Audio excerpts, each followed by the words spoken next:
Celebración de fe, encuentro de amor, el hombre y Dios, Dios y el hombre. ¿Dónde se da este encuentro? Presentamos Misterio de Fe. Escúchanos y conoce más sobre las expresiones de nuestra fe creída y celebrada en la liturgia. Señor Jesús, mi Salvador, amor eterno, amor divino.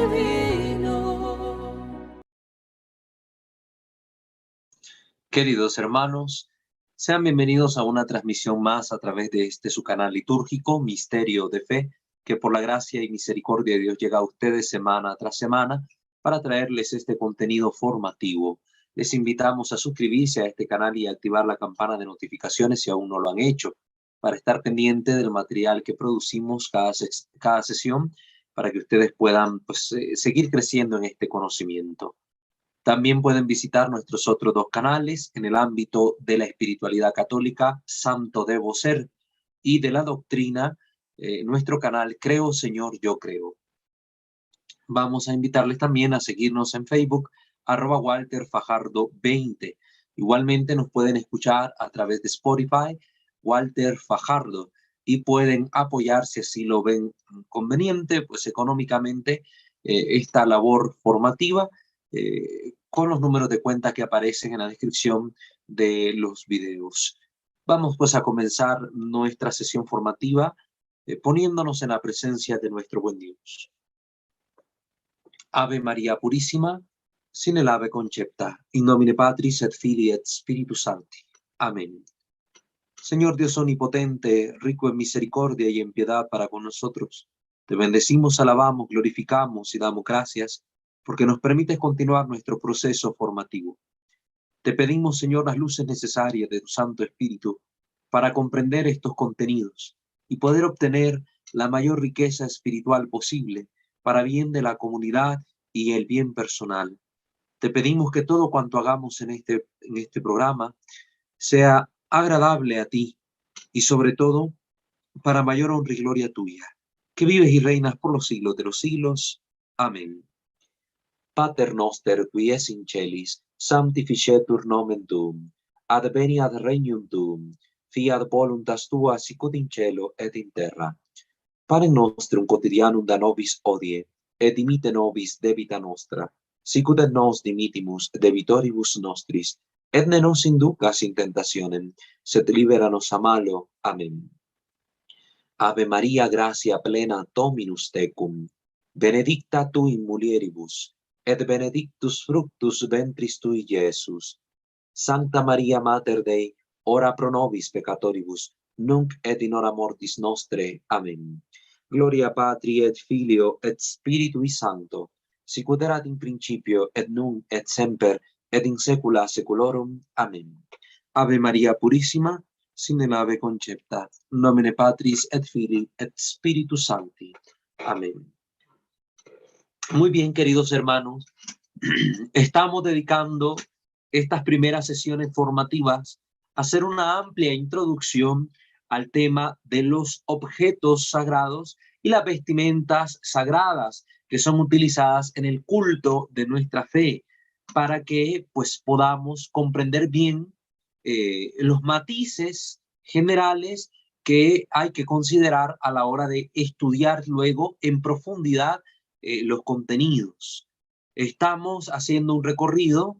En primer lugar, ya hablamos a nivel cultural, religioso, cómo era comprendido el uso de ciertos utensilios, de ciertas vestimentas en los rituales, en los cultos de las distintas religiones a lo largo y ancho de la tierra, en las distintas épocas.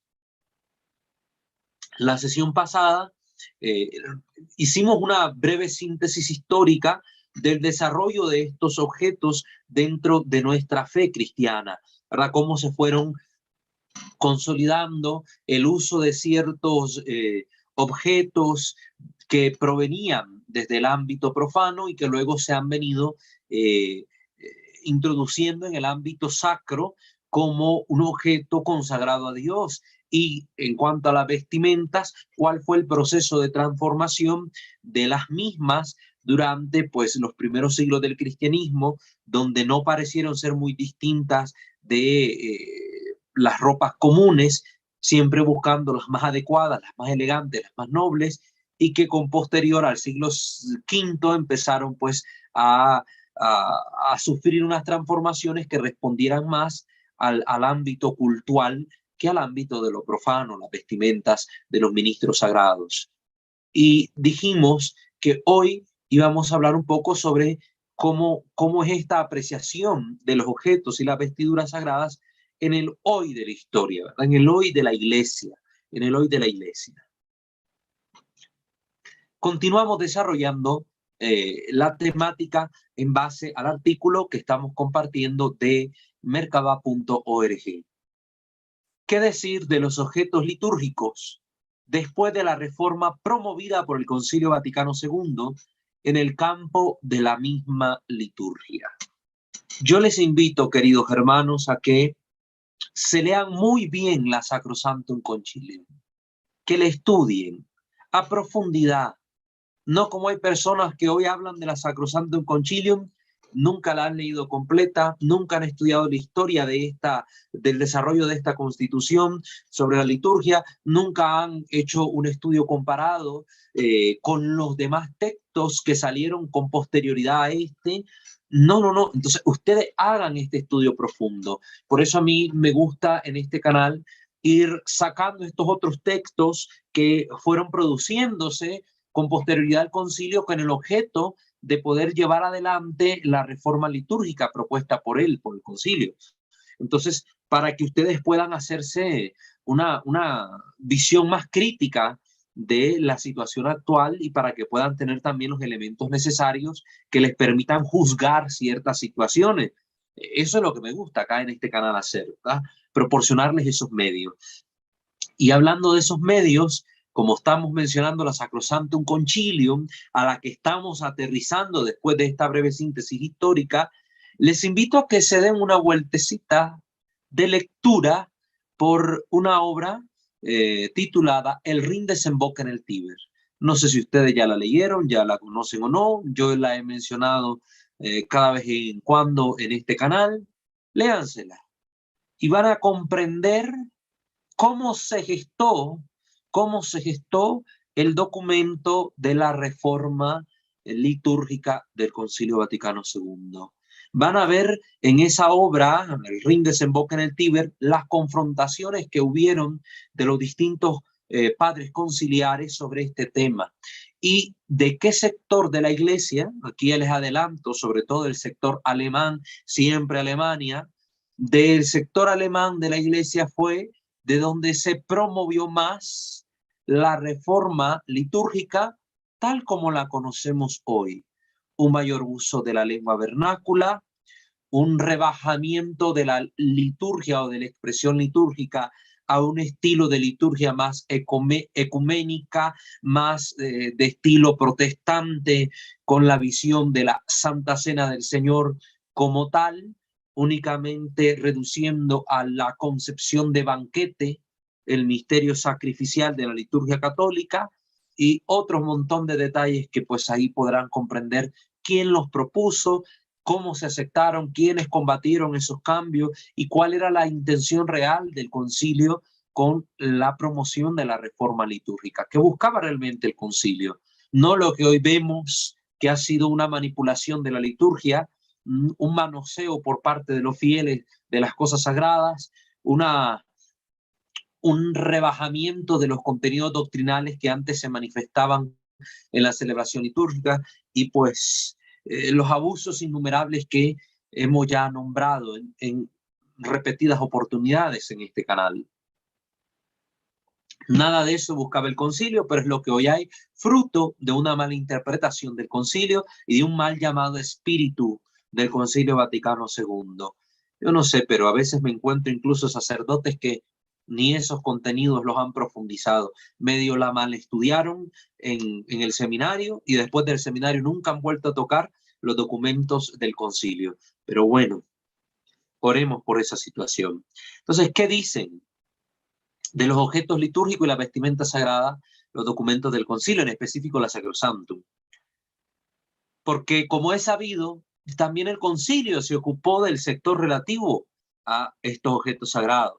Y sus indicaciones a este respecto se encuentran sobre todo en el numeral 124 de la Sacrosanctum Concilium. Yo por cuestión de tiempo ya tengo pues el documento entero, pues aquí las citaciones en la computadora, pero pues siempre reviso, ¿verdad? Los documentos aquí los tengo a mano, en latín y en español, ¿verdad? Con los que hacemos el estudio y la exposición de los temas. Dice este numeral, 124. Los ordinarios, al promover y favorecer un arte auténticamente sacro, esto es lo que deben favorecer los ordinarios, un arte auténticamente sacro, busquen más una noble belleza que la mera suntuosidad.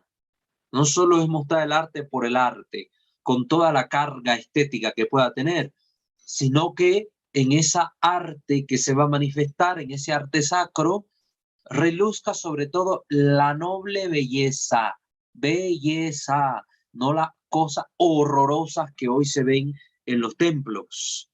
Esto se ha de aplicar también a las vestiduras y ornamentación sagrada. Numeral 124. Noble belleza, las vestiduras y la ornamentación sagrada. Que los manteles del altar sean nobles y bellos. Que los ornamentos que use el sacerdote sean nobles y bellos. Nada de estas cosas modernas que encontramos por ahí. La promoción del alba casulla, por ejemplo, que también tuvo su surgimiento en lugares donde el sentido de lo sagrado había sido rebajado y no se había comprendido o se había omitido adrede deliberadamente la comprensión del significado de los distintos ornamentos sagrados. Cosas así no se deben permitir y desgraciadamente es a lo que asistimos en estos tiempos, ¿verdad? Noble sencillez. A veces hay capillas donde hay casullas por haber, sin ningún matiz de nobleza en el material, de dignidad, de sencillez, de decoro. No.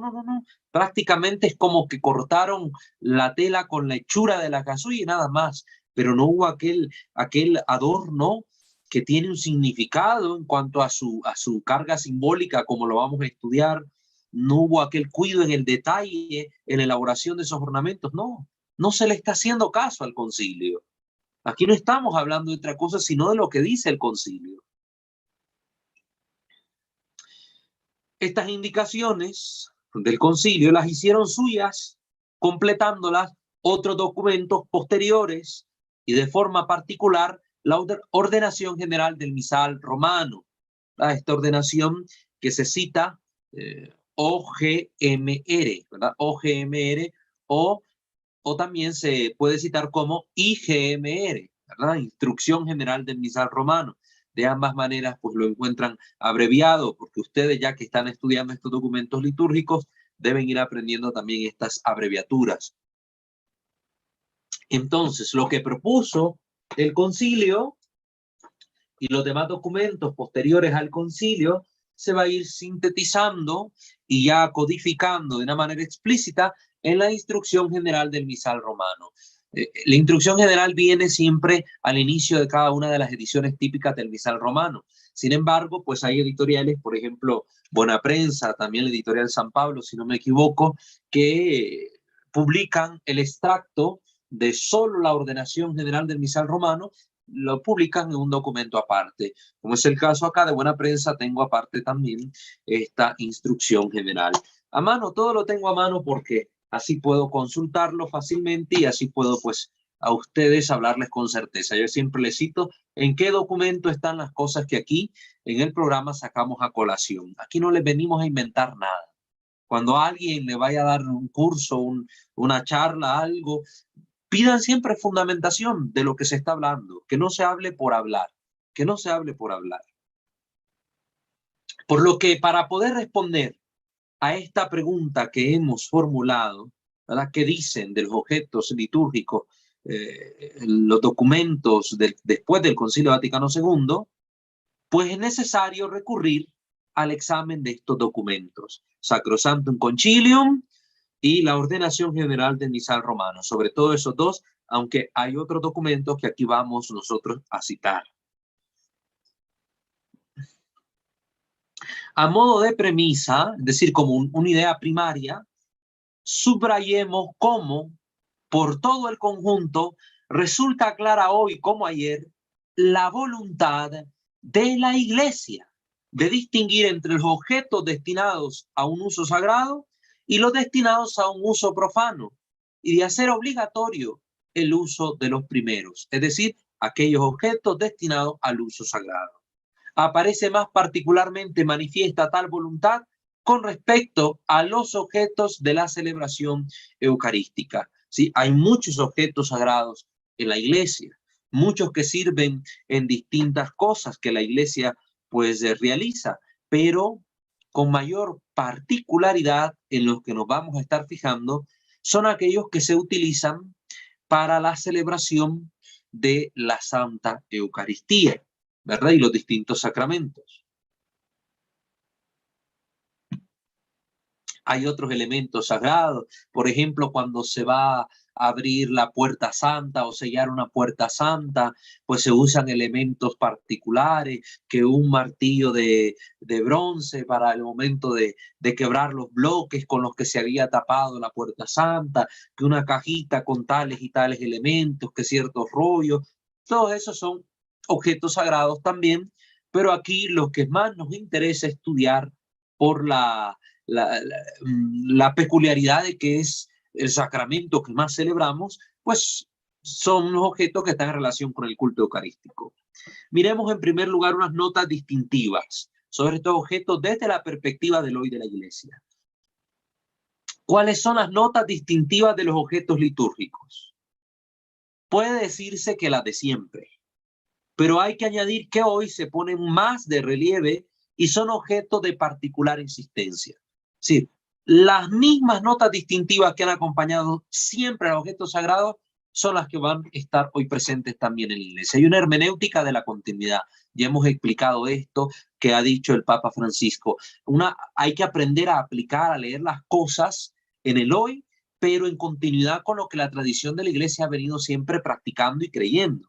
Pero se pone un mayor relieve y una particular insistencia en estas notas distintivas en el hoy de la iglesia, porque en el hoy de la iglesia hay una crisis de fe, hay una crisis en cuanto a lo sagrado, hay una crisis en cuanto al culto. Entonces, estas connotaciones de los objetos y la vestimenta sagrada son para nosotros peculiarmente relevantes, porque hay que ponerle mucha mente para evitar precisamente que se continúe desarrollando una mentalidad más laicista en las personas y que cada vez más reduce el ámbito de lo sagrado dentro de nuestra vida comunitaria.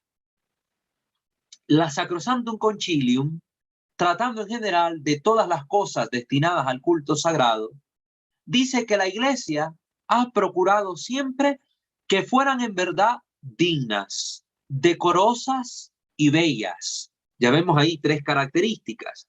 Dignas, no cualquier trapo que ande por ahí lo voy a ocupar yo para mantel del altar, por ejemplo. Decorosas, que tengan un decoro, que se sepa la diferenciación entre lo que es profano y lo que es sacro, destinado para el culto. Y bellas, ¿verdad? Que las cosas sean bellas, que tengan ese detalle, ese cuidado, esa armonía, esos colores, esos matices, en correspondencia con aquello a lo que están destinados, que es el culto sagrado. Y continúa la Sacrosanctum, que sean signos y símbolos de las realidades celestiales. Que yo al ver el cáliz, no porque seamos una iglesia con ansias de lujo, yo al ver el cáliz precioso, dorado, de un metal adecuado, me recuerde que el culto sagrado es la liturgia del cielo en la tierra, que me lleva al cielo en la tierra. Entonces la belleza de todos estos elementos me ayuda a tener en mente siempre presente esta realidad trascendente. que yo estoy viviendo la liturgia en la tierra, pero que la liturgia es una realidad celeste. Desciende el cielo a la tierra en el momento de celebrar la liturgia. Esto en la concepción latina. Y en la concepción oriental, la tierra sube al cielo en el momento de la celebración litúrgica. De ahí por eso la belleza, la dignidad y el decoro de todos los elementos usados en la celebración. Por eso el cuidado que se debe tener para con ellos. No es porque querramos desapegarnos de una realidad material que existió en el principio de la iglesia. Como en el principio se utilizaron tal vez algunas copas que eran de madera o algunas copas que eran de barro, algunas copas de otro material menos noble. Entonces nosotros también, para ser fiel al espíritu de la iglesia primitiva, debemos usar un cáliz de ese material. No, esa es una idea mediocre que no se corresponde con la evolución histórica de los vasos sagrados, ni con una interpretación armónica de la liturgia de hoy en continuidad con la liturgia de ayer, que violenta los principios de la Sacrosanctum Concilium. Entonces, las cosas destinadas al culto tienen que ser dignas, decorosas, bellas, signos y símbolos de las realidades celestiales. Sacrosanctum Concilium número 122. Ahí dice expresamente eso la Iglesia.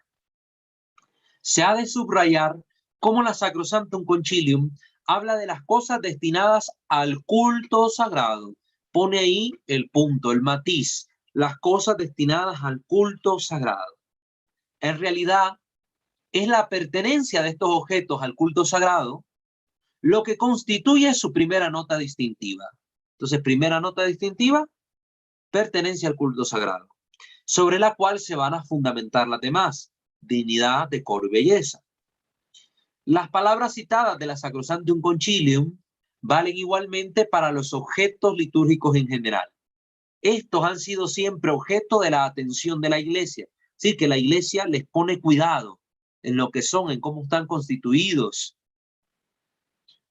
Y se pueden decir que en general han aparecido siempre con tales notas distintivas, con esas cuatro, como lo vimos en la sesión pasada, en el desarrollo histórico que hicimos de este objeto, y como hoy se ve también a la luz de la Sacrosanctum Concilium. 4 notas distintivas de los objetos sagrados: pertenencia al culto, dignidad, decoro y belleza. Parezco grabadora, parezco lora, repitiendo lo mismo, pero es para que se nos grabe, para que nos quede presente lo que la Iglesia contempla o espera de los fieles en cuanto a los vasos sagrados.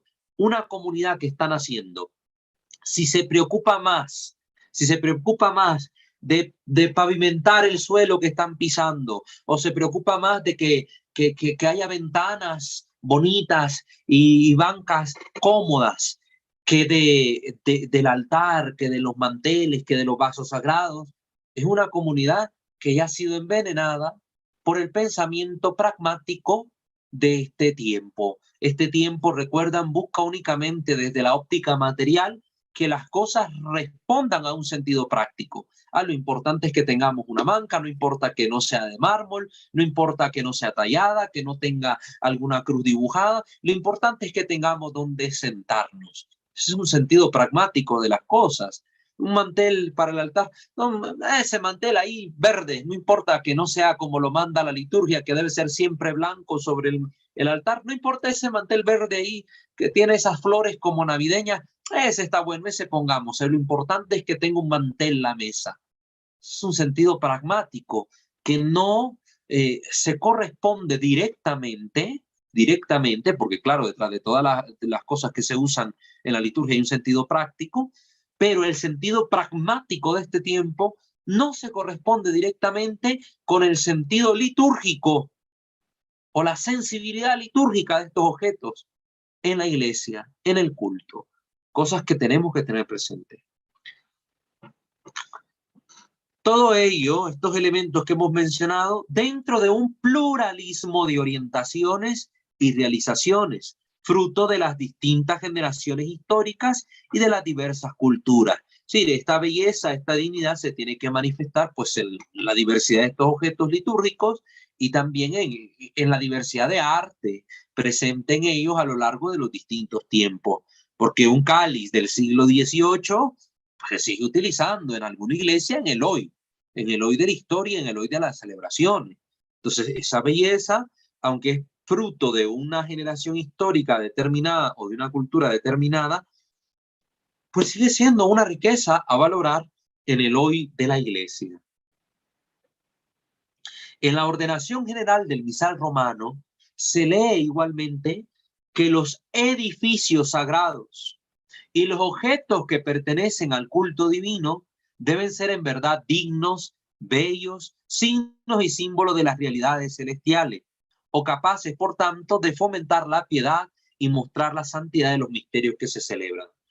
Como ustedes ven, la ordenación general del misal romano lo que va a hacer es una citación directa de la Sacrosanctum Concilium. Ese puntito ya lo habíamos leído cuando hicimos el análisis del arte y la belleza en los templos. Recuerden, ahí tocamos esos puntos. Pero esta idea final me parece clave. Los objetos deben fomentar la piedad y mostrar la santidad de los misterios que se celebran. Si yo, por ejemplo, en vez de un corporal, uso un pañuelo que el sacerdote sacó de la bolsa trasera de su pantalón para ahí poner el cáliz con el pan, pues va a decir la persona, pero qué desagrado tiene eso. ¿Qué de santo tiene eso? Entonces, yo puedo poner sobre cualquier cosa el cáliz del Señor con la sangre de Cristo. Porque si puedo poner como corporal cualquier pañuelo, cualquier pañito, entonces pues ahí hay un problema, porque no se está cumpliendo lo que la iglesia manda. Eso no fomenta la piedad. Si yo en vez de utilizar un ostensorio digno, un ostensorio es la custodia donde se coloca el Santísimo, un ostensorio digno que demuestre quién está colocado ahí en medio de él. Si no trato con respeto ese ostensorio, si no tomo el ostensorio con el paño de hombro, y yo simple y sencillamente, no sé, doy a hacer una custodia de madera ahí, donde se pueda sostener la hostia, alguna especie estrambótica de figura, como se ha visto hoy varias custodias, para poner ahí al Santísimo. ¿Qué sentido de santidad, de respeto y de amor le estoy mostrando yo a los fieles para con Dios? Pues ninguno. Por eso es que los fieles van tratando mal las cosas de Dios. Por eso es que a la gente le da igual entrar al templo en short, en camiseta, porque ya no es un espacio sagrado. En el templo se llega a gritar, a bailar, a hacer dinámicas, a dar catequesis, a hacer no sé qué cosas, 1000 cosas menos para lo que es el culto sagrado. Por eso a los fieles le da igual limpiar el altar con cualquier trapo, le da igual poner cualquier silla para hacer sede del sacerdote, le da igual, ¿verdad? Porque no hay este sentido de lo sagrado. No hay este sentido de lo sagrado. Para los fieles es lo mismo leer con las revistitas de las lecturas que con el leccionario en el ambón. Les da igual. Le da igual que el sacerdote celebre con esos subsidios litúrgicos que con el misal. Le da igual, porque se ha perdido este sentido de la piedad y de la santidad de los objetos sagrados y del espacio sagrado en general. Porque el mismo pastor, el mismo sacerdote no promueve la formación de ese sentido y de esa piedad. Esos fieles, hay que promover este sentido. Yo le insisto a la gente cuando entra al templo, vengan, si son mujeres, vístanse adecuadamente, usen su velo para entrar al templo, no están en cualquier lugar, aunque vayamos a limpiar, aunque vayamos a ordenar, aunque vayamos a hacer lo que vayamos a hacer, es un espacio sagrado. Y entonces, ¿qué? El espacio sagrado no tiene un valor, solo vale cuando está la misa. Entonces, no, el espacio sagrado tiene también un valor propio, independientemente se esté celebrando o no la misa en él, porque es un espacio consagrado por el obispo, por el presbítero que lo representa, para que sea un lugar de oración, un lugar de oración. Entonces, son cosas que tenemos que tener presentes.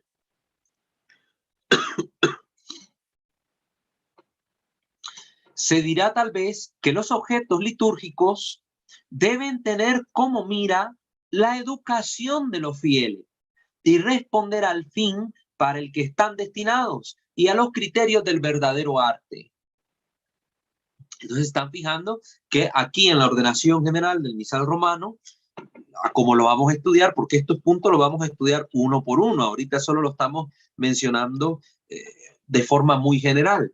Los objetos litúrgicos deben tener como mira la educación de los fieles, educar a los fieles, que quien está presente en el altar es Jesús sacramentado, que no cualquier persona puede tocar el cáliz. Por ejemplo, esto yo lo miraba porque yo he vivido también con comunidades tradicionales, he estado con ellos sirviendo, etcétera. Lo he visto, lo he analizado, lo he estudiado en los documentos, que no cualquiera puede manosear los vasos sagrados, por ejemplo. El sacerdote mismo es el que viste al cáliz para la celebración de la misa. Se le llama vestir al cáliz, colocar todos los elementos de forma tal que se dispongan a la misa. Y si no es el sacerdote, era un laico, sacristán, el que ordenaba estos elementos. Y siempre que tocaba, por ejemplo, el cáliz, el copón, el sacristán debe utilizar unos guantes porque son objetos consagrados. Y los objetos consagrados, según la teología tradicional de la Iglesia Católica, deben ser tocados solo por los ministros consagrados, que han recibido la consagración de Dios en sus manos, por medio de la unción del Santo Crisma que le ha aplicado el obispo. Entonces, si es sacerdote, él con las manos descubiertas puede tocar el cáliz, que antes el cáliz se consagraba, lo vamos a ver eso, el rito de consagración del cáliz. Y si era laico el que tocaba el cáliz para moverlo de un lugar a otro, lo hacía con guantes.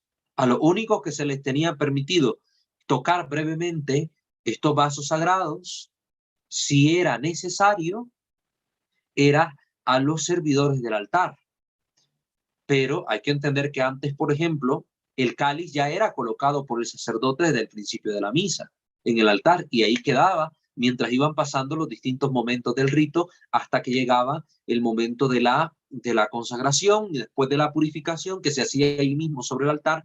El cáliz siempre quedaba ahí y el sacerdote lo colocaba al inicio de la misa y lo retiraba al final. El copón lo mismo, ya estaba colocado en el altar. Entonces, quien prácticamente, si podemos aplicar el término, manoseaba, es decir, tocaba con sus manos los objetos consagrados, era el sacerdote. Después estaban una segunda categoría de objetos que eran los bendecidos.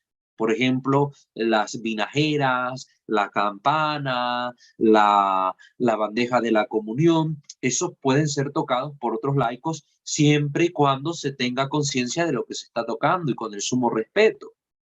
Ahora, ¿qué es lo que vemos en nuestro día de hoy en la iglesia? Que cualquiera toca el cáliz, que cualquiera toque el copón, que todo mundo manosea los vasos sagrados sin ningún problema, que cualquiera se sube al presbiterio, que se recuestan en el altar para tomarse fotos de 15 años, de comunión, de bautismo, de lo que fuere, que se sientan ahí en la silla del Padre, cualquiera, que cualquiera toca la credencia, acomoda y desacomoda como se le dé la gana. Es una falta de conciencia del espacio sagrado y los objetos sagrados que estamos tocando, porque hemos perdido nuestro sentido de catolicidad del culto, el sentido católico del culto, porque el sentido protestante del culto es otro. Sentido protestante del culto es únicamente una realidad donde la asamblea como comunidad de fe se congrega para elevar sus alabanzas, súplicas a Dios, lo que fuera que ellos tengan en mente, dependiendo de los distintos credos religiosos de los protestantes. Pero el sentido católico del culto es muy distinto. El sentido católico del culto nos ayuda a entender que es una acción sagrada, es la acción de Cristo sacerdote por el cual se le tributa el honor, la gloria, la alabanza a Dios Padre en el Espíritu Santo, y que es una acción manifestada a la iglesia mediante los ministros sagrados, que hace presente el santo sacrificio de nuestro Señor, de su pasión, muerte y resurrección. Sí, hay un sentido de sacralidad enorme a nivel católico respecto al culto. Es ese sentido católico el que hemos ido perdiendo hoy por culpa de la protestantización de la iglesia, por culpa de las sectas protestantes, pero sobre todo por culpa de los malos pastores de la iglesia que no cultivan esta formación en sus fieles. Entonces, Los objetos litúrgicos deben tener como mira la educación de los fieles y responder al fin para que están destinados y a los criterios del verdadero arte. Debe manifestarse el arte sacro también en estos objetos sagrados. Hoy vemos muy poco de esto. Se ha perdido el sentido del arte sacro. Es precisamente esta primera consideración sobre las notas distintivas de los objetos litúrgicos la que explica las demás indicaciones relativas a los mismos. Todas las demás cosas que se van a explicar, pues tienen presente esas 4 notas distintivas que hemos mencionado. También es importante atender a la materia y la forma de los objetos sagrados, ¿verdad? Estamos ya analizando a la luz de los documentos posteriores al concilio.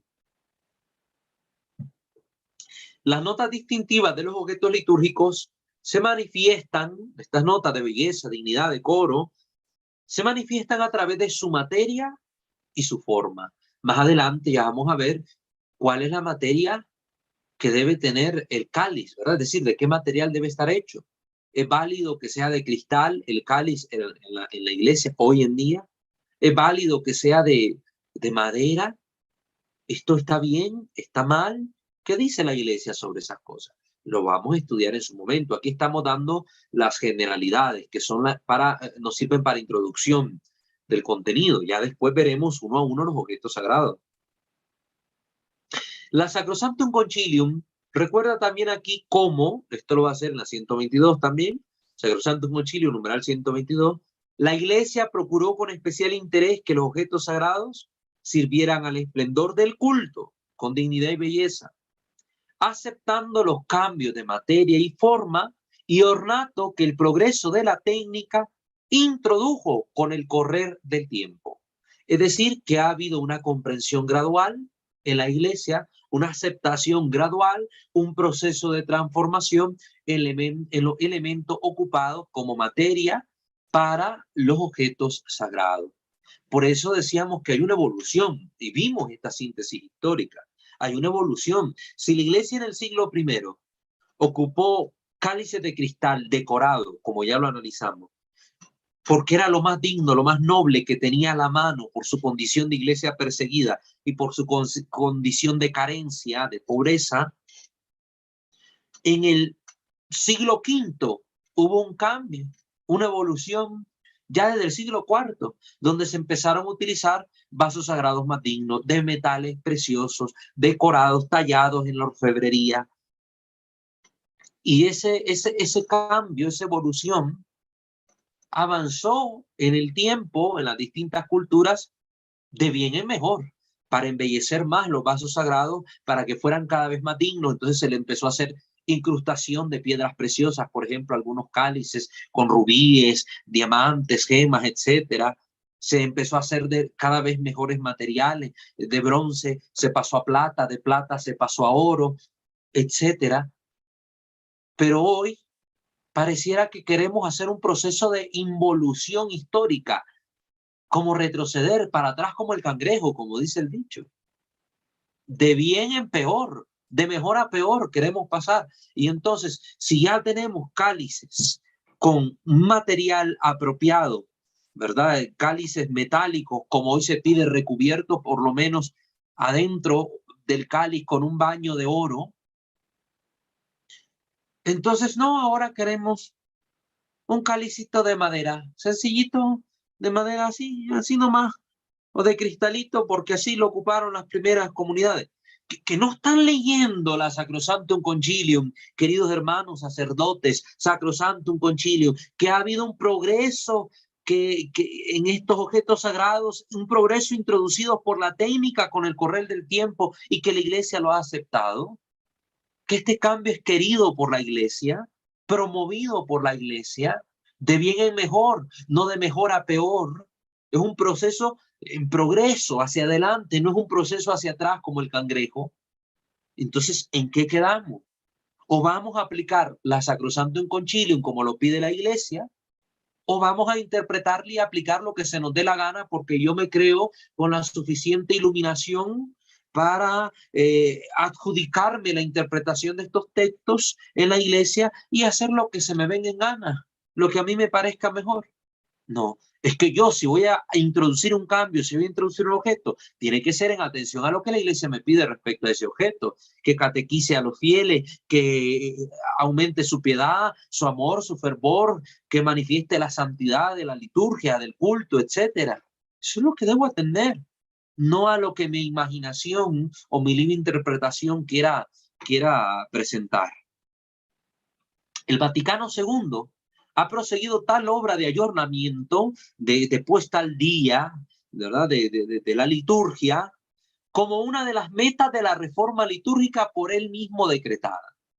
Ha establecido, por tanto, la revisión de los cánones y prescripciones eclesiásticas que se refieren a la disposición de las cosas externas del culto sagrado, aludiendo especialmente a la materia y la forma de los objetos y vestiduras sagradas.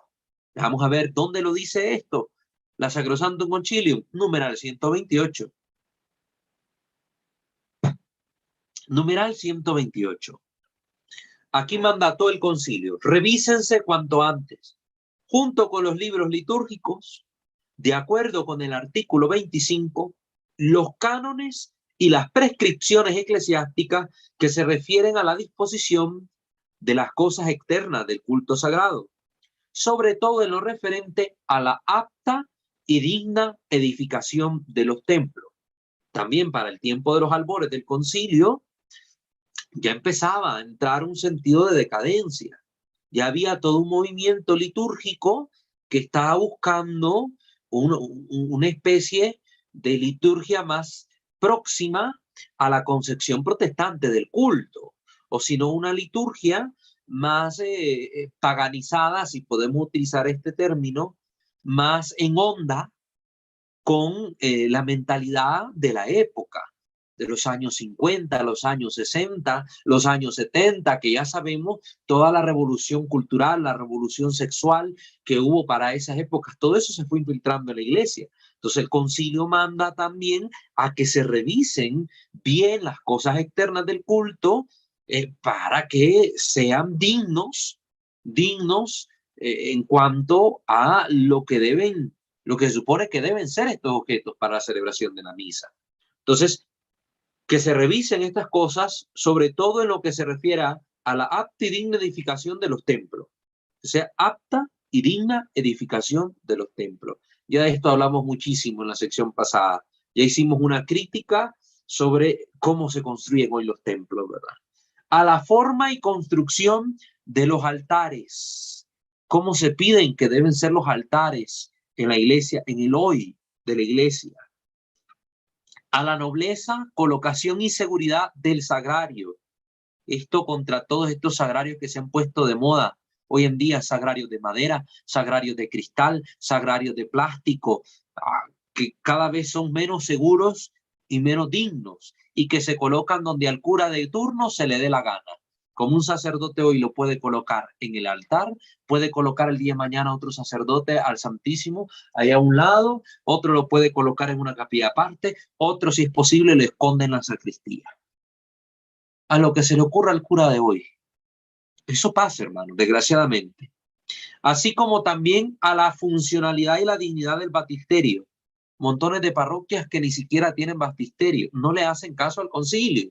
Reclaman hoy los sacerdotes que hay un montón de comunidades que quieren volver atrás, que ser tradicionales, que no sé cuánto, porque cuidan la liturgia. Pero si esto lo está mandando la Sacrosanctum Concilium del Vaticano II, lo está mandando el documento que rige la liturgia en el hoy de nuestra historia en la iglesia. ¿Por qué no se cuida? Funcionalidad y dignidad del baptisterio.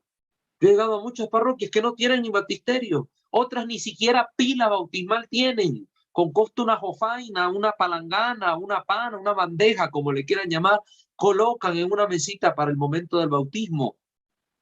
Es una vergüenza. Cualquier pana que anda por ahí tirada, que sirve para echar agua a las plantitas, después sirve para el bautismo de los niños. Al orden conveniente también de las imágenes sagradas. Esto no se cuida. Parroquias donde hay una imagen grandota, una imagen chiquita, una que es de madera y la otra es de plastilina, la otra es de ¿qué? De yeso, ya no se sabe. Unas son bien talladas, otras están horribles, unas son cuadros que los trajo, parece que Cristóbal Colón, ya todos, que ni se mira qué imagen de qué santo está ahí pintado, todos descuidados, todos manchados, los vidrios rotos. ¿Qué es eso? Hay como 5 imágenes de la Virgen de Guadalupe en la misma iglesia, como 3 Cristos, como 3 San Judas. ¿Qué es eso? Aquí se está diciendo el orden conveniente de las imágenes sagradas, se tiene que cuidar su decoración y su ornato. Eso, ya lo hablamos en el tema de las imágenes sagradas en la sección pasada. Ya lo vimos. ¿Cuántas faltas, cuántos abusos litúrgicos hay en el hoy de nuestras parroquias? Porque no se atiende a lo que mandata el concilio. Corríjase o suprímase lo que parezca ser menos conforme con la liturgia reformada y consérvese o introdúzcase lo que favorezca la liturgia. Introdúzcase lo que favorezca la liturgia. Yo no sé cómo los bailes de salsa, merengue, bachata, convertidos hoy en cantos litúrgicos, o los cantos protestantes convertidos hoy en parte del repertorio de la misa, ¿cómo eso va a ayudar a la liturgia? Yo no lo entiendo.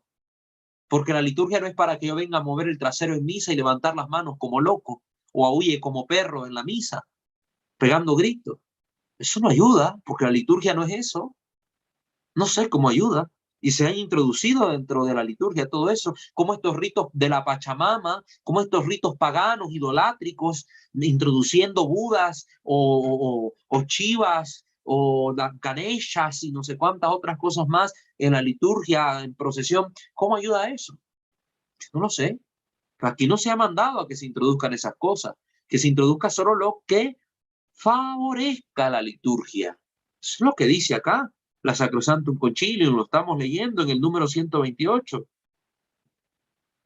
En este punto, sobre todo en cuanto a la materia, la forma de los objetos y vestiduras sagradas, se da la facultad a las asambleas territoriales de obispos, es decir, a las conferencias episcopales, para adaptarlos a las costumbres y necesidades locales. Recuerden, siempre y cuando estas costumbres y estas necesidades estén en consonancia con el propósito con el cual la iglesia celebra su liturgia. Es decir, que no solo porque yo estoy aquí en el África y aquí la gente pega gritos y aúlla, entonces metamos gritos y aullos en la liturgia. No, no. Esto ayuda o no ayuda. Deben verse estos criterios. ¿Cuáles son los criterios para que algo sea admisible en el proceso de inculturación de la liturgia en cada pueblo? Hay criterios para ver eso. Ya vimos algunos que mencionábamos en la sesión pasada con el documento de Eclesia de Eucaristía y la crítica que hace San Juan Pablo II a estos abusos en la inculturación. Entonces, los obispos tienen que adaptar las costumbres y las necesidades locales, de acuerdo con el artículo 22 de la misma Sacrosanctum Concilium, donde se dice en el parágrafo 1, la reglamentación de la Sagrada Liturgia es de competencia exclusiva de la autoridad eclesiástica. ¿Quién es la autoridad eclesiástica? La Santa Sede, es decir, el Romano Pontífice y los dicasterios, o por ejemplo la congregación del culto divino y la disciplina de los sacramentos, que es la encargada de velar por estos asuntos.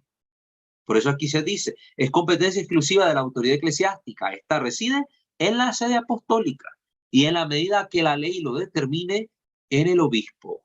El obispo es el supervisor, episcopo es el supervisor en su diócesis de la liturgia.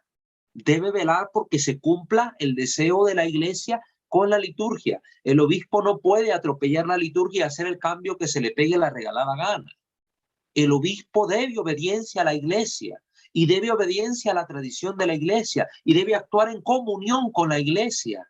No puede venir y quitar y añadir cualquier cosa como se le dé la gana, porque él no es dueño de la liturgia, es el guardián de la liturgia en su diócesis. Es el promotor de la liturgia en la diócesis, es el garante de que la liturgia transmita lo que la tradición y la fe de la iglesia ha querido transmitir a los fieles, no cualquier cosa.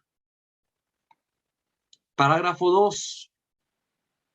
En virtud del poder concedido por el derecho, la reglamentación de las cuestiones litúrgicas corresponde también, dentro de los límites establecidos, dentro de los límites establecidos, y ahí los libros sagrados van diciendo cuándo el obispo puede hacer un cambio y cuándo no, y de qué tipo puede ser ese cambio, corresponde a las competentes asambleas territoriales de los obispos de distintas clases, legítimamente constituidos, siempre en comunión con la Santa Sede.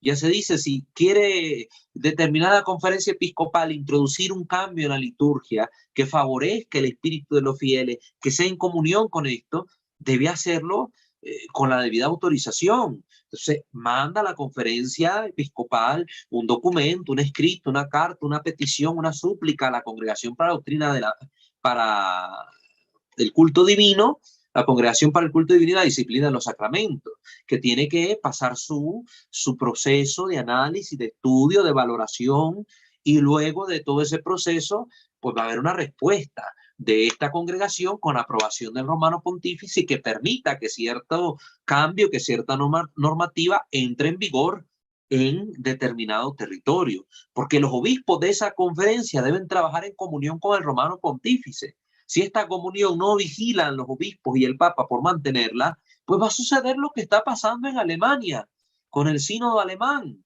donde la conferencia episcopal está bien dividida y una parte está promoviendo una especie de concepción de la Iglesia Católica que no está en correspondencia con lo que la Iglesia ha sido en estos 2000 años y que prácticamente se están convirtiendo en una facción cismática de la Iglesia Católica, porque el Papa ya ha mandado a decir, esto no lo sigan haciendo, esto cámbienlo, esto, alto ahí, vigilen esto, y los obispos dicen, no me interesa lo que el Papa tiene que decir, yo estoy haciendo lo que yo quiero. Dicen los obispos, nosotros estamos promoviendo aquí lo que a nuestro parecer conviene más para nuestro territorio. Prácticamente es la actitud del rey Enrique VIII. El Papa manda en Roma, yo mando en Inglaterra, dice, punto. Los obispos están diciendo, bueno, el Papa es el Papa allá en Roma, pero nosotros somos los obispos de aquí a Alemania y aquí nosotros estamos viendo qué es lo que más conviene. Ahí está, el cisma se va metiendo. Se dio demasiada libertad o demasiadas libertades a las conferencias episcopales después del concilio. Esa es una crítica que no es mía. Viene de diversos autores, yo he leído muchos autores que han criticado pues esa extrema libertad que a veces se les concedió a las conferencias episcopales respecto de la Santa Sede después del Concilio Vaticano II. Pero bueno, ese es otro tema. Tercer parágrafo.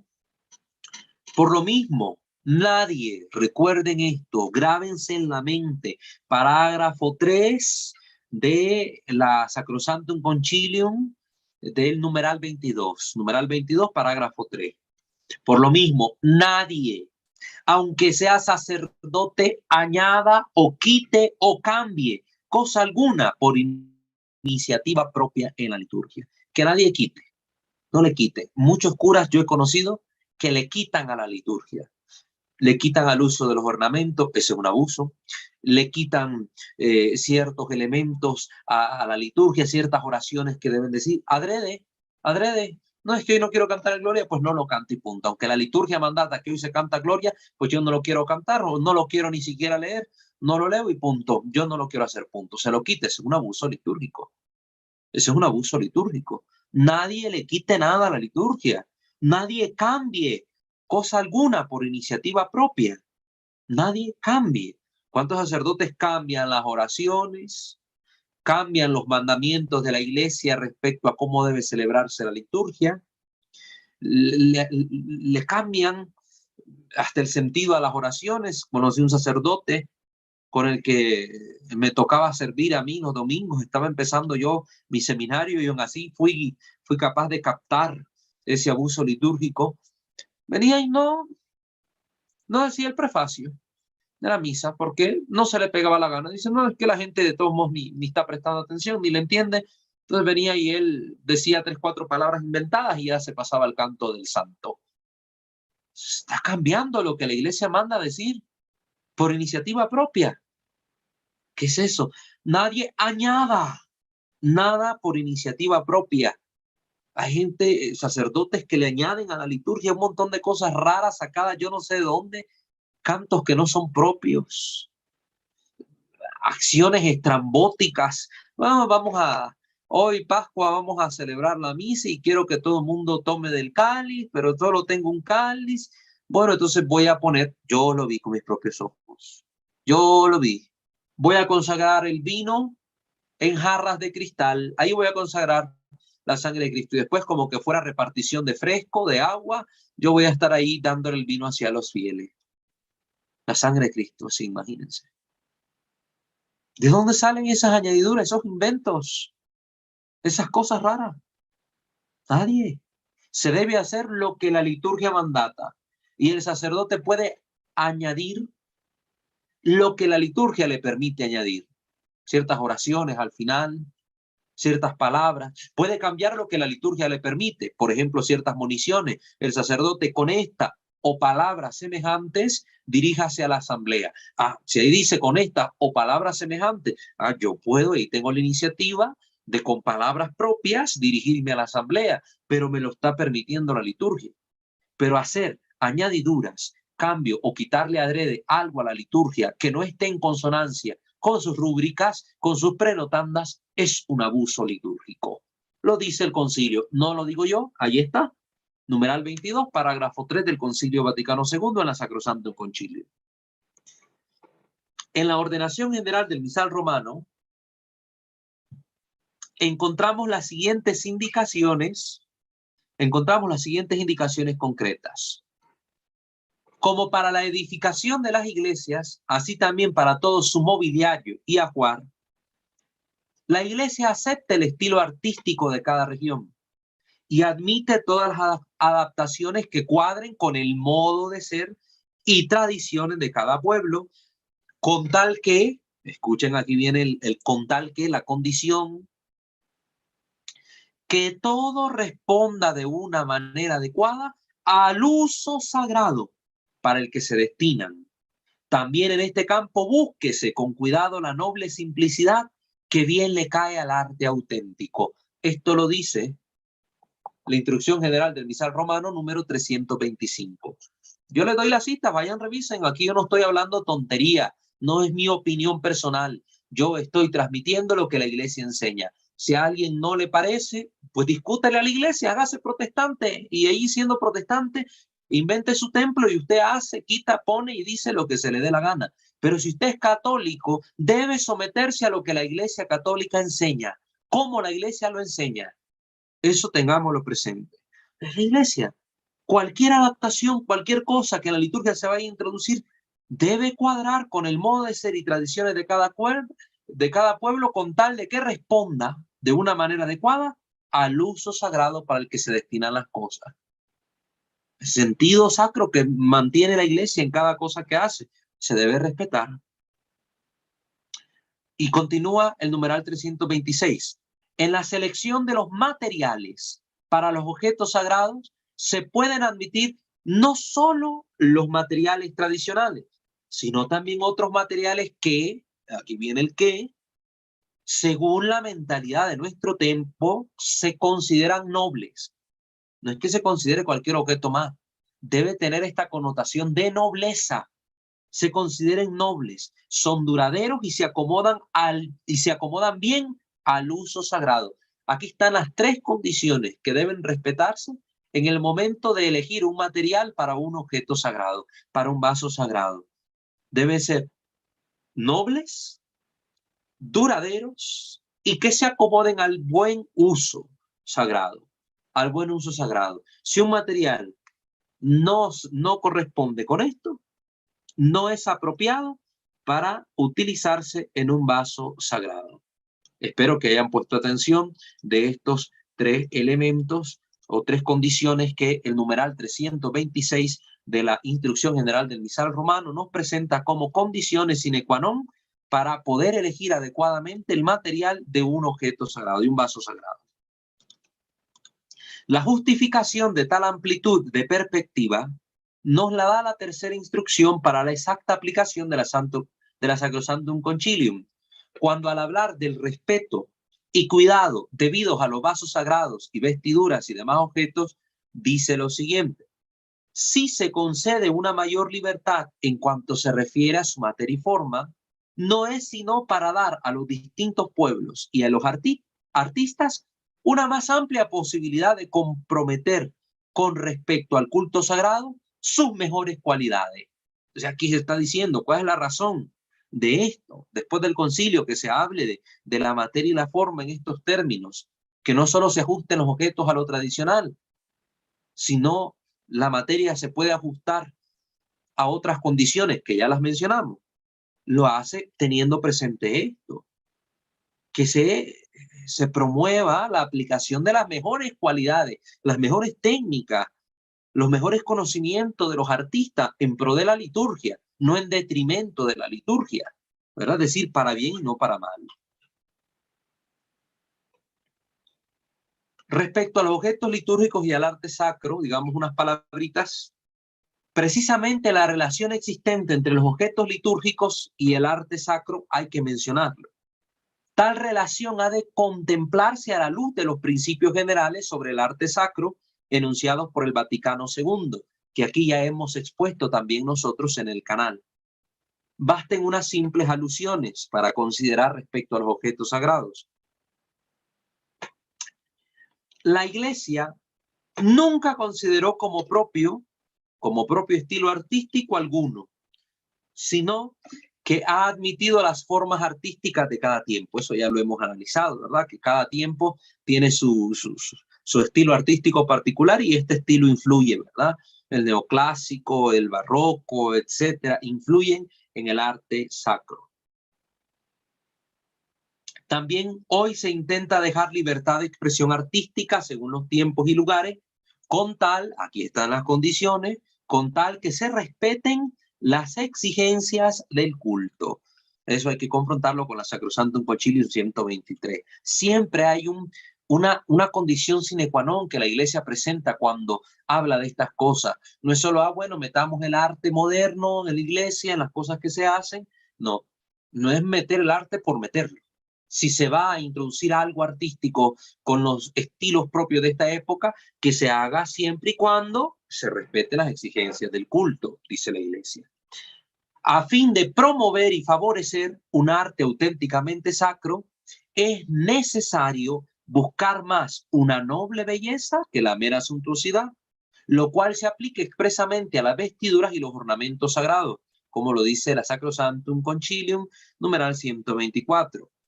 Los artistas deben recordar que sus obras están destinadas al culto católico. Es decir, si un artista quiere donar algo para la Iglesia, excelente, lo puede hacer, siempre y cuando recuerde que si esto que va a donar es para el culto, para el espacio sagrado del templo, esté en consonancia con la mentalidad litúrgica de la Iglesia católica, ¿verdad? Y que estas obras están destinadas, lo recuerda el artista, al culto católico, a la edificación de los fieles y a su instrucción religiosa.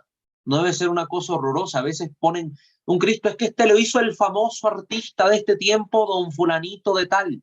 Y un Cristo horroroso que en vez de inspirarme devoción, fe y oración, me inspira terror, repugnancia, aberración.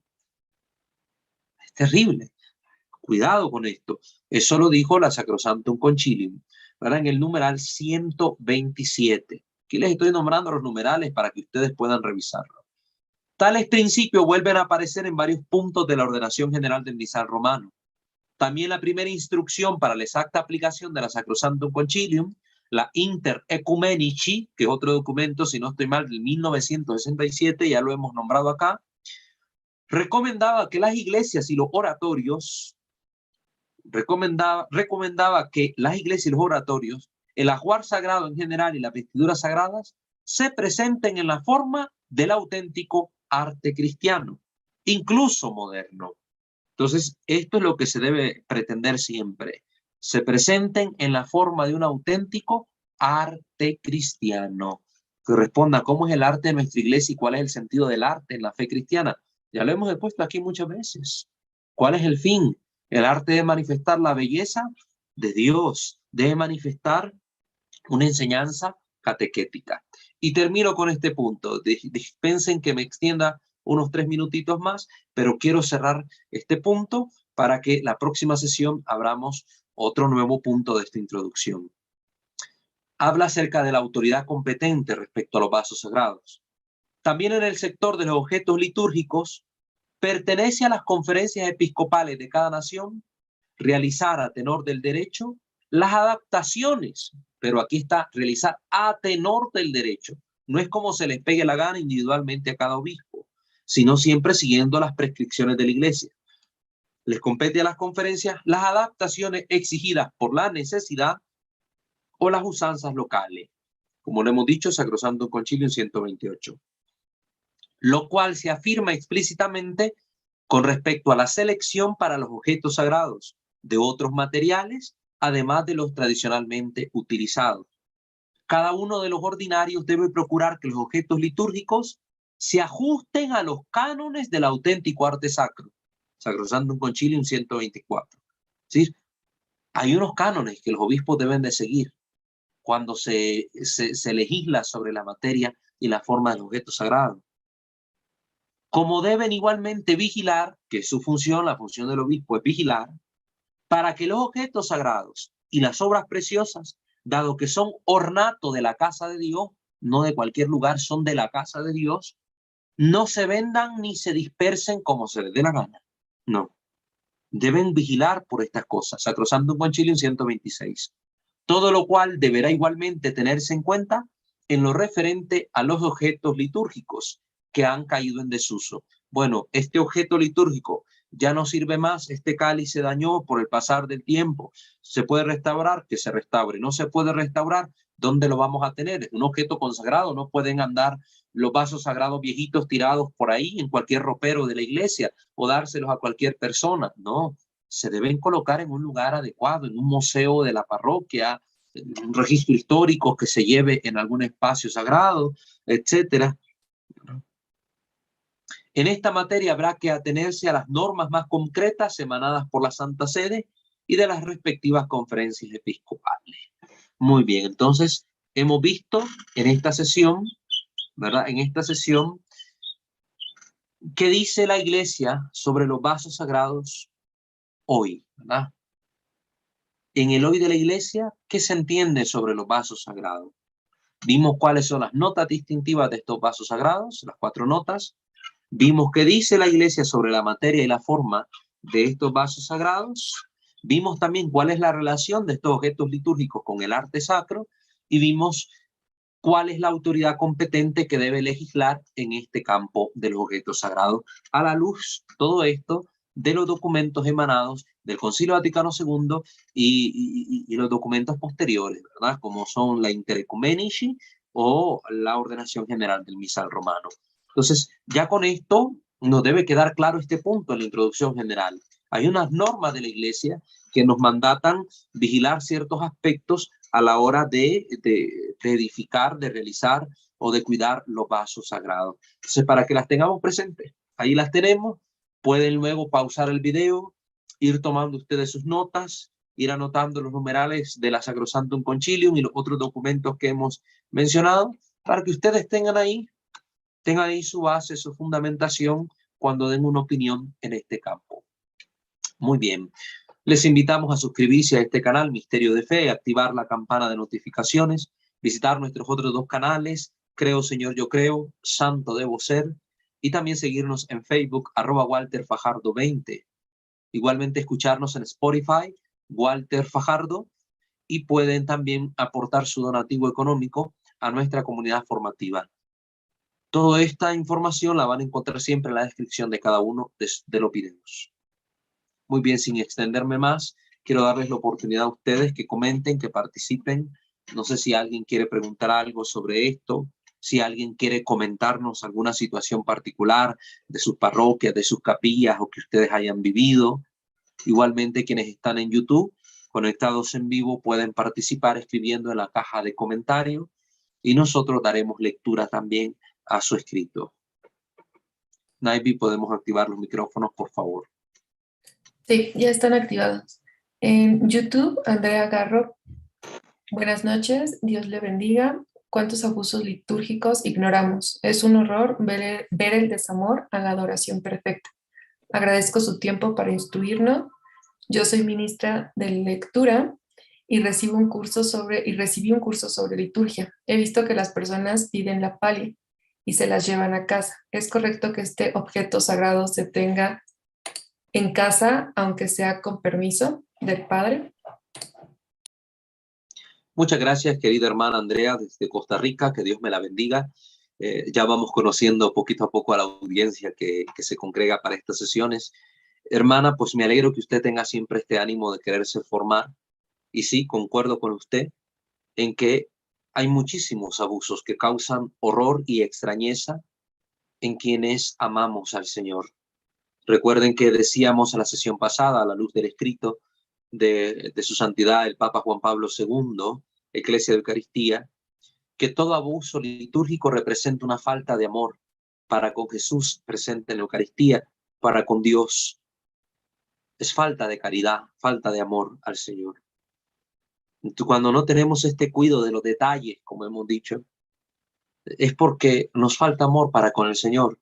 El amor para con Dios no solo debemos manifestarlo en un celo pastoral que nos lleve a querer salvar al mundo, se debe manifestar también en la Sagrada Liturgia, donde se da el encuentro entre el esposo y la esposa, Cristo y su iglesia, y donde los fieles nos nutrimos de la gracia de Dios, de la vida divina que se nos comunica a través de la gracia sacramental. Hay que cuidar estos detalles. Y sí, hermana, es un abuso que los fieles se lleven los objetos sagrados a su casa, aún con permiso del sacerdote, porque estos objetos sagrados no son para que los manipulen, sino solo para con el fin con el cual fueron constituidos. Si este objeto se constituyó para usarse en una determinada ceremonia dentro de la misa, y no estamos en la misa ni en esa ceremonia, el andar con estos objetos constituye un abuso, porque no se está cumpliendo el fin para el que fueron edificados, ¿verdad? Si yo tengo una mesa y la mesa es para yo ponerme a estudiar, escribir, poner ahí mis libros, y yo la mesa vengo y me subo en ella, me pongo a bailar en ella, yo estoy cometiendo un abuso contra el fin último para el cual esta mesa fue construida. Es decir, no estoy respetando el fin para el cual fue diseñada. Ahora, los objetos litúrgicos fueron diseñados para la liturgia, por eso su nombre, objetos litúrgicos. Entonces, ¿qué tienen que andar haciendo los fieles con los objetos litúrgicos en su casa? ¿Para qué se lo da el sacerdote? ¿Para qué se lo llevan? Si la iglesia ha destinado un espacio, como lo vimos en la sección pasada del canal sobre los templos, que la iglesia ha destinado un espacio para que estos objetos se guarden, es la sacristía. Y ha destinado una persona para que sea el guardián, el que tutele por estos objetos, el sacristán. Entonces, ¿qué sentido tiene que esta semana un fiel se lleve el cáliz, la otra semana el otro fiel se lleve la palia, la otra semana el otro fiel se lleve los corporales? No, es un abuso. Yo no sé con qué fin se lo llevan. ¿Qué cosas puede realizar esta gente con las cosas que se llevan? Caras vemos, corazones no sabemos. No sé si esta persona tendrá en su casa este objeto litúrgico con un fin supersticioso. Tal vez usted no, pero quién sabe, otro esté, no sé, santiguándose a cada rato con la palia, tocándola, besándola, manoseándola, yo no sé haciendo qué cosa, cortándole pedacitos a algún corporal para tenerlos ahí, tipo reliquia en su casa, para hacer yo no sé qué cosas. Es un peligro al que se exponen los objetos sagrados cuando el sacerdote no vigila adecuadamente a cada uno de ellos. Y peor cuando no instruye de forma adecuada a los fieles y más bien permite él que estos abusos se den. Entonces ahí sí hay algo que se está haciendo mal y aquí lo digo yo de frente, ¿verdad? Lo digo aquí de frente. Yo no sé de dónde sacan a veces los sacerdotes tantas praxis heterodoxas que más bien hacen daño a los fieles. Muchas gracias, hermana Andrea. No sé si hay algún otro comentario por ahí. Sí, de María de los Ángeles Flores. Buenas noches, muchas gracias, Padre Walter. De verdad que yo me instruyo cada sesión más y más porque en mi capilla veo que hay varias cosas mal o que las hacen mal, pero como usted dice, el error viene del mismo Padre. Gracias. Es lo que pasa, cuando empezamos a estudiar, los ojos se nos van abriendo y nos vamos dando cuenta de estas dolorosas realidades que existen en nuestra iglesia. Imagínense, aquí nos estamos centrando solo en el ámbito litúrgico. En nuestro canal Santo Debo Ser nos centramos en aspectos espirituales y hemos visto abusos a nivel de las praxis de los grupos de oración. Ahora imagínense todo lo que nos falta ver, por ejemplo, en el ámbito pastoral. Si en algún momento Dios lo permite y logramos terminar todo el contenido que nos falta de estos canales y se nos proporciona un espacio para hacer un análisis de los distintos fenómenos pastorales que vemos en nuestras comunidades, nos daremos cuenta que a nivel pastoral también hay un montón de abusos. Abusos de poder, abusos de autoridad, abusos en la manera en que se realiza la evangelización, etcétera. Todos estos abusos, ¿de dónde vienen? Son fruto de una mala formación de parte de los sacerdotes, una mala formación en los seminarios y una falta de espíritu autoformativo post-seminario, porque algunos piensan que estudiar era solo en el seminario y después ya no, ya solo es pastoral y pastoral. Y por otro lado, también por la falta de formación de parte de los laicos. Los laicos no se quieren formar bien. Si se les presenta un curso formativo a nivel extenso y profundo, el laico se aburre. El laico quiere videitos de TikTok de 3 segundos, de 3 minutos, perdón, de 2 minutitos, donde ya le digan 3, 4 cositas y ya con eso creen que ya saben mucho. Ay, es que un padre lo dijo ahí en TikTok y entonces ya es palabra de Dios. Y no hay fundamento, no hay bibliografía, no hay razón lógica a veces para lo que se dice, pero ya como lo dijo el padrecito que salía bailando en TikTok, entonces ya es palabra de Dios. Y el fiel se quiere formar así. Mala formación en el laicado. Se nos olvida que se pide una adecuada formación a los fieles en los documentos del Concilio Vaticano II. Aquí en los documentos del Concilio Vaticano II se pide también esto, en el documento, sobre todo para los laicos, la formación de los laicos. Entonces, ahí se nos está diciendo que deben formarse. Si no estoy mal, es la Apostólica Nactositatem. Déjenme ver. La Apostólica Nactositatem. Sí, aquí es en este documento. Léanse el capítulo 6. Formación para el apostolado. Todos los laicos que participen en cualquier forma de apostolado. Lectores, catequistas, monaguillos, charlistas, evangelizadores, misioneros, retiristas, lo que fueran. Todos deben formarse. Lo mandató el concilio. Lo mandató el concilio. Capítulo 6 de la apostólica, del decreto Apostólica Nactositatem, a partir del numeral 28. Léanselo. Vayan a leerlo. No lo leen, no lo estudian, entonces no lo conocen. Pastores y fieles por igual, estamos fallando. Por eso mi preocupación y mi insistencia en la formación a través de estos canales, de estos medios. Pero estas cosas no se difunden. Si el hermano Walter salía pegando brincos en el presbiterio, casi acostado en el altar, video viral, show y miles de likes y me encantan de parte de los laicos. Qué bonito lo que hace el hermano.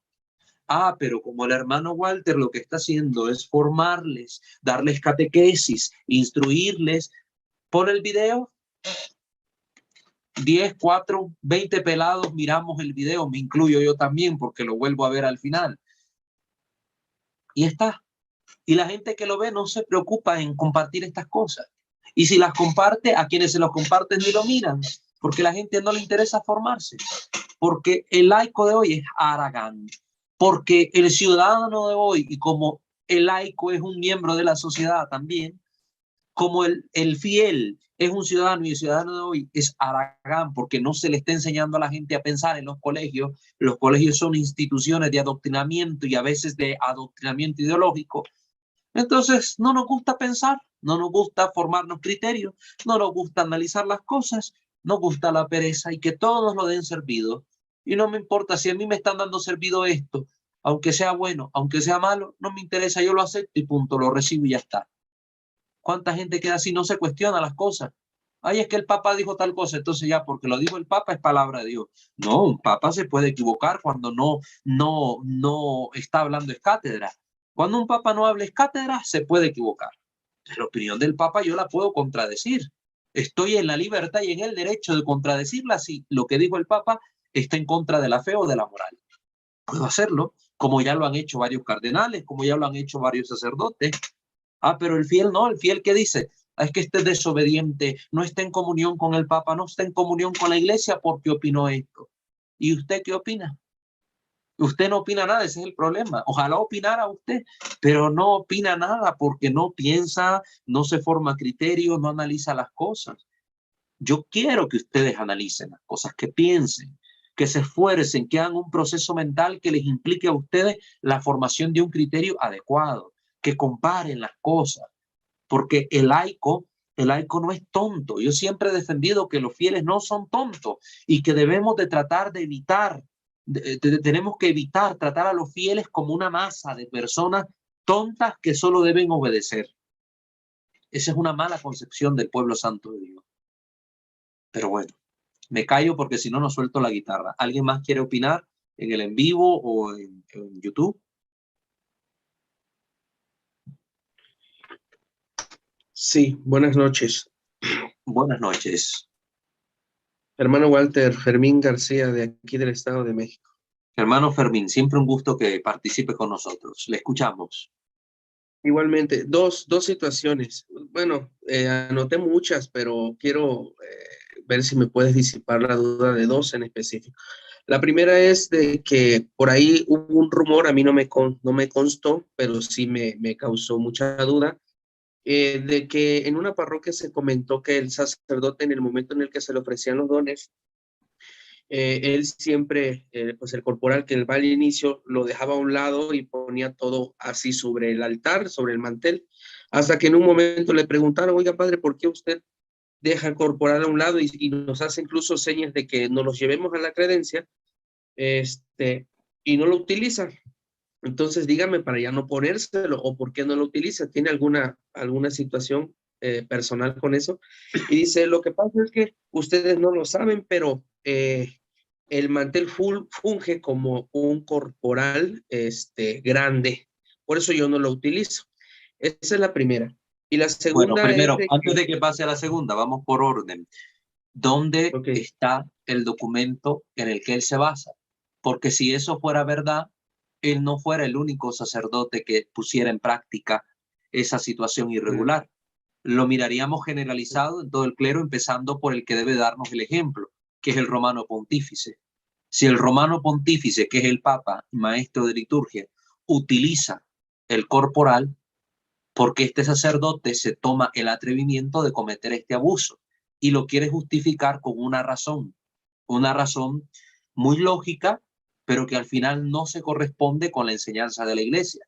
La enseñanza de la iglesia nos habla de los manteles. Ya aquí tenemos un programa sobre los manteles del altar, lo pueden encontrar en la sección pasada, en las cuestiones que dedicamos a explicar el presbiterio, cuando hablamos específicamente del altar. Ahí mencionamos los manteles del altar, y en toda la enseñanza litúrgica de la iglesia sobre los manteles, en ningún documento que yo haya podido estudiar, leer, y que hicimos un repaso de documentos anteriores al concilio y documentos posteriores al concilio vaticano, en ninguno se mencionó semejante asunto, que el mantel del altar fuera un sustituto del corporal. Por el contrario, siempre se hizo la salvedad de que el mantel es una cosa y los corporales son otra. Los corporales son otras. Y que hay una obligación de que cuando se celebre la misa hay un mantel blanco encima del altar, por lo menos uno.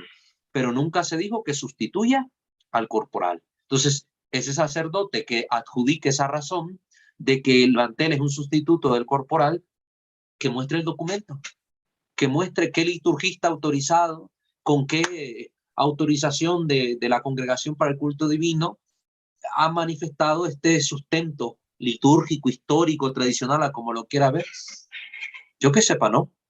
Si se tiene el corporal, ¿por qué no lo utiliza? Si la iglesia mandata a utilizarlo, está cometiendo un abuso. Ahí hay un sacerdote que abusa en la liturgia. Sí. Segundo punto, hermano. Segundo punto. He visto, me ha tocado ver algunos sacerdotes que llegan a celebrar por causa específica del sacerdote en turno, y estos sacerdotes hacen dos situaciones. La primera es de que lo hacen con toda persona que comulga en sacramentos específicos de matrimonio y primera comunión. Pero en matrimonio hacen, por ejemplo, una cosa importante, bueno, que cabe resaltar.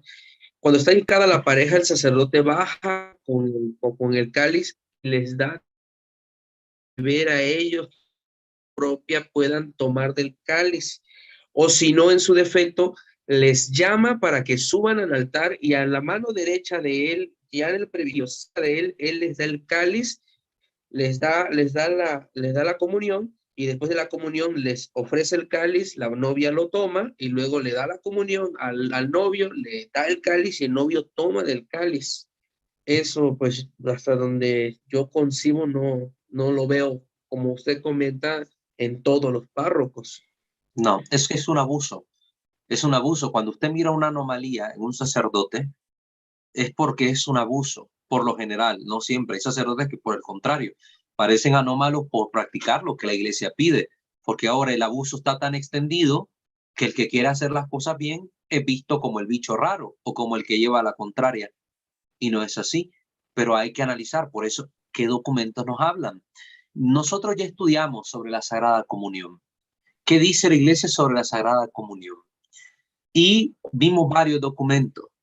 Uno de ellos, la Redención y Sacramentum, que les recomiendo leerlo bien, porque la iglesia nos enseña, ¿verdad? Está prohibido que los fieles se den a sí mismos la comunión o entre sí la comunión. El único fiel que puede comulgar por sí mismo es aquel que ha sido instituido ministro acólito. El que ha sido instituido ministro acólito. El ministro acólito no es el mismo que el monaguillo. El monaguillo es el que ayuda al altar nada más. El ministro acólito es un ministerio laical instituido por la iglesia.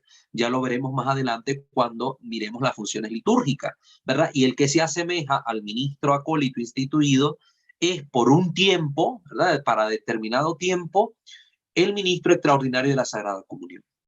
De ahí los fieles no pueden darse la comunión a sí mismos, ni pueden pasarse la comunión de unos a otros. Eso es un abuso. Entonces, que un sacerdote, por la mera emoción, porque qué bonito, y para que digan qué bonita estuvo la misa de la boda, venga y le dé al novio el cáliz, para que el novio le dé el cáliz a la novia, ahí cometió un abuso. Que la novia tome la hostia del copón y se la dé al novio, allí hay un abuso, porque la iglesia ya habló sobre estos abusos. En estos documentos sobre la comunión, léanse la Redención y Sacramentum, ¿qué dicen?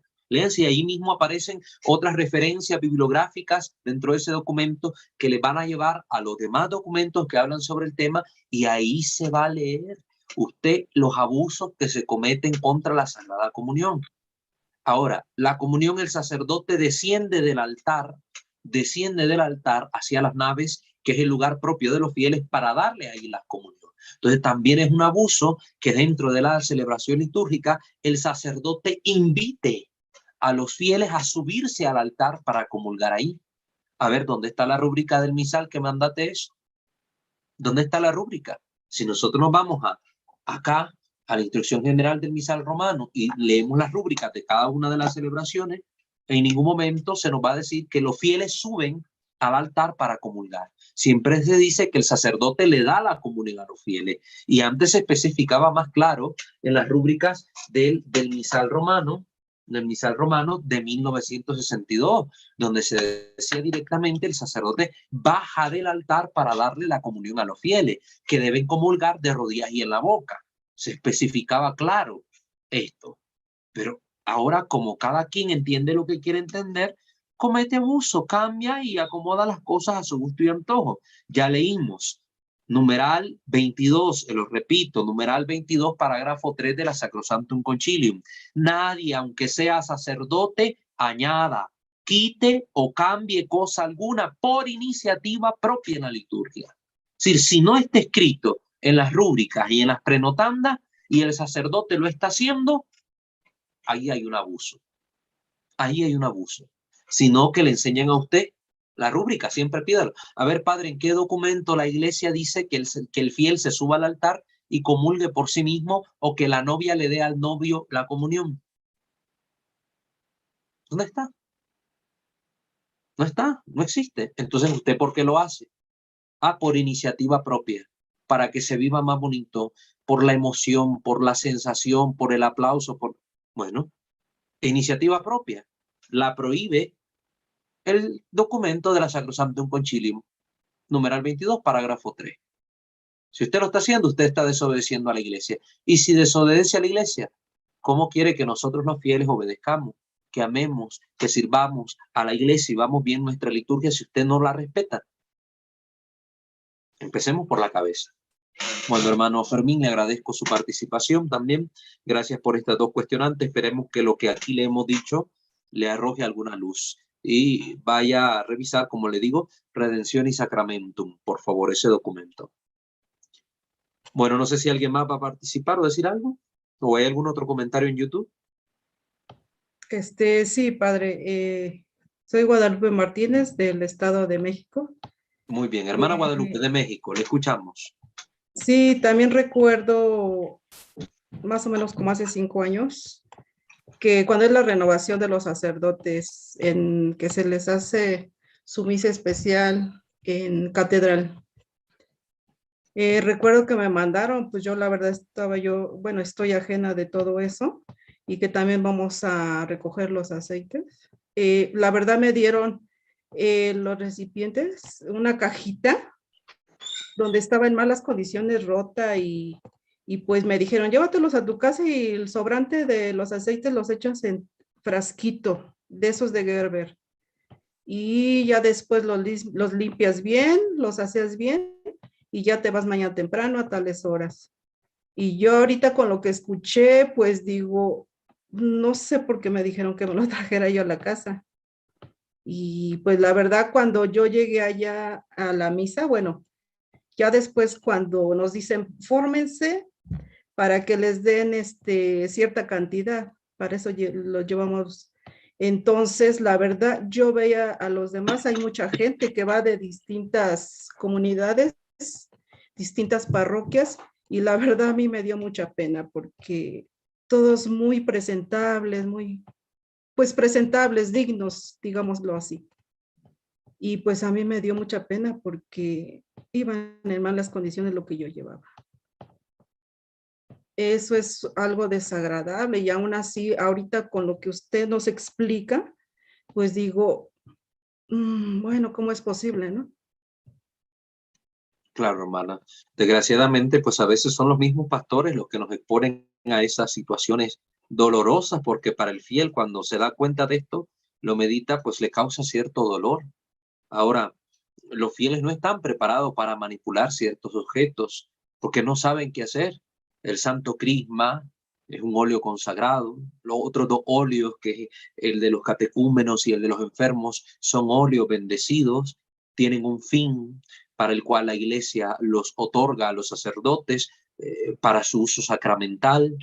¿Qué pasa cuando se me derrama este aceite? ¿Qué pasa si se me quiebra la botellita donde yo lo llevo? ¿Qué hago yo? En ese momento el fiel no haya qué hacer, dice, ¿qué hago? Y en su inocencia algún fiel podrá haber limpiado el sobrante del aceite y tirado el trapo o el algodón o el papel con el que lo limpió. No, todo tiene su manera de utilizarse y manipularse. Debe purificarse esos algodones, esas toallitas de papel que se utilizan para limpiar el aceite sobrante. ¿Cómo se deshace uno de ese aceite? ¿Qué es lo que la iglesia mandata? Esto se debe quemar, cómo se debe quemar, etcétera. Son cosas que los fieles no saben, sino que lo sabe el sacerdote, que es su función, es su deber. Y a veces le pedimos a los fieles hacer cosas que no les competen y los exponemos a los fieles a una situación de incertidumbre, de angustia, de temor, y de que se cometa algún acto de profanación contra ese objeto sagrado. Profanación cuando la persona no es consciente de lo que está haciendo, pero aún así hace algo indebido con el objeto sagrado. Ya sería sacrilegio si yo adrede hago algo malo contra ese objeto sagrado. Ya expusimos el tema de la profanación y el sacrilegio cuando hablamos sobre la Sagrada Comunión de rodillas y en la boca. En esa sección del canal lo pueden encontrar. Pero sí, hermana, pues comprendo su dolor y espero que estas formaciones le ayuden a usted a entender mejor, pues, cómo debe actuar como fiel laico y el cuidado que se debe tener y el amor para con los objetos sagrados. Muchas gracias, hermana Guadalupe, por su participación. Naivi, ¿hay algún saludo final ahí en YouTube? De hermana Garro, es lamentable la mucha información y la miserable formación que los católicos, la mayoría es solo pereza, sin compromiso, muchas veces a lo tipo fariseo. Sí, desgraciadamente. ¿Hay alguna otra cosita por ahí? No, son todos. Muy bien.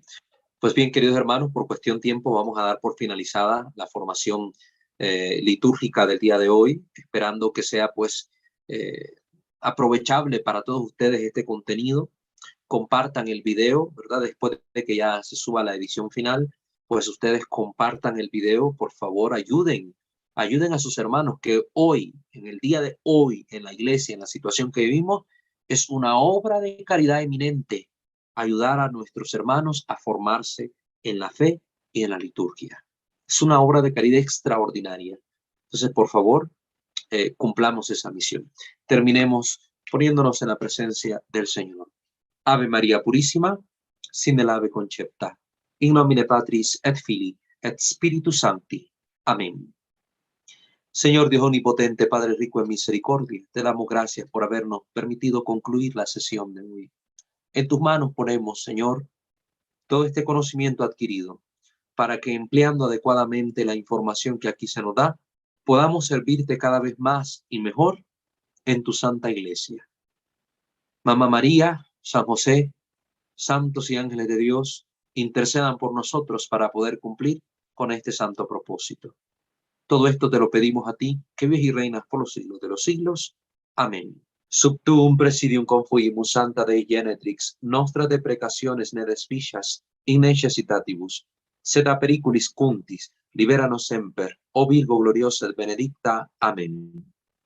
Sancte Micael Arcangele, defendenos in prelio, contra nequitia insidias diaboli est presidium, impere dili Deus supplices te precamur, tuque princet milice celestis, Satana Galiosco spiritus malignos, via perditionem animarum pervagantur in mundo, divina virtute in infernum detrude. Amén.